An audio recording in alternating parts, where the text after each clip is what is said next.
because I was high and because I was really watching myself, it felt like an out-of-body experience that I could look down on me getting these blowjobs and saying, what is this? How do I feel about this?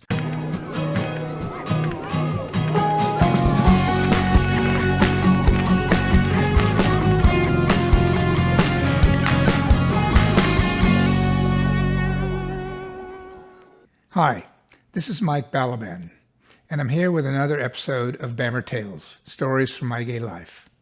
Today I'd like to speak about the first times I ever had sex with another man. You know, the process of coming out involves first coming to grips with the fact that you're attracted to other members of your sex, and then doing something about it, and then beginning to tell your friends and family, the people closest to you, about that part of your identity. I grew up in a southern area that was very conservative, very macho, very homophobic. And as a result of that, and being in a family that I wanted to please by being the perfect, boy, getting all A's, etc., I could not allow myself to contemplate the fact that I was gay. And yet I was always attracted to other young boys. I managed to avoid dealing with that by hiding, by playing sports. I was on football team, track, rugby, etc.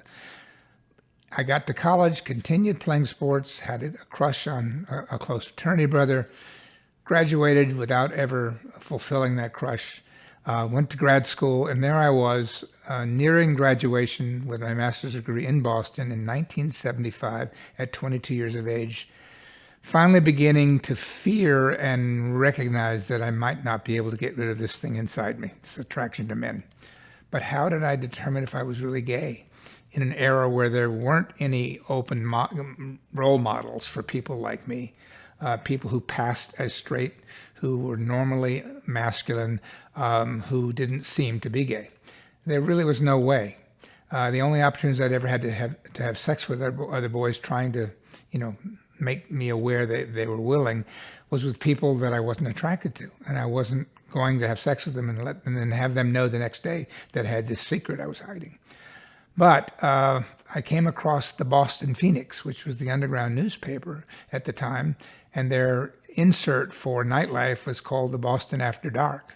And I found a personal ad in there from a young med student who was seeking men or women willing to have sex with him and for money.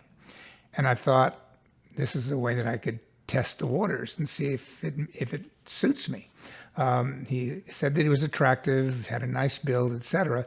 So after back and forth communication, which in those days happened through the mail and through private P.O. boxes taking weeks, we finally arranged to get together. I met him in Harvard Square at a traditional bar, took him in my little car back to campus. In our suite, we got stoned on marijuana. My suite mate was away for the weekend, and so I brought him into my little bedroom, and we proceeded to have sex, or a version of it. What happened was he blew me twice. I offered to reciprocate, and he said, "No, you wouldn't like it," and I wasn't sure I would either, so I was quite happy not to have to do that. That was it. Because I was high and because I was really watching myself, it felt like an out-of-body experience that I could look down on me getting these blowjobs and saying, what is this? How do I feel about this? Afterwards, I remember thinking, you know what? It didn't mean anything. I mean, the orgasm was pleasurable, very pleasurable after having stored it up for 22 years. But he didn't matter. I didn't know him. There was no chemistry. But then the question occurred to me, what if this had been one of the guys that I had a mad crush on? What if I'd been in love with him and we did that? And that's the point at which I began to think, you know what, I might be gay. But I wasn't ready to acknowledge that. I shoved it back down, went back in the closet with myself, graduated from grad school, went to my first job in D.C., whereupon I was immediately miserable. I had a job I hated in the U.S. government. The city was very conservative at the time, and I didn't like my life. I couldn't be who I really was meant to be inside. And one night I was walking home, and I went past this kind of sad, dark gay bar that I'd gone by many, many times. And I was walking behind two really handsome young guys. And I remember saying to myself, if they go in the bar when they get near it, then I'm following them. And then lo and behold, they did go in the bar, much to my surprise. So I swallowed quickly, pushed through the swing door, and entered this new world. Amazingly, given how small the bar was, I never found them. But I went up to the bar, and as I was ordering a drink, someone next to me offered to buy me one. And I let him. And we chatted, and then he invited me to go with him back to his home around the corner to smoke marijuana. And honestly, I wasn't really attracted to him.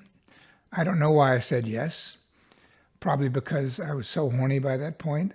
I also was curious and needed to figure out if this was me. And maybe I just didn't know how to say no. So we went back to his place. We smoked marijuana. And then all of a sudden, I think I had a panic attack. I started to hyperventilate, and I started getting chills, shivering uncontrollably. He nicely took me into his bedroom, put me in his king-size bed under a bunch of quilts and blankets and pillows, and I fell asleep. Not long afterwards, I woke up, and guess what? He was giving me a blowjob. And I let it happen, and it was very pleasurable, but again, didn't have much meaning.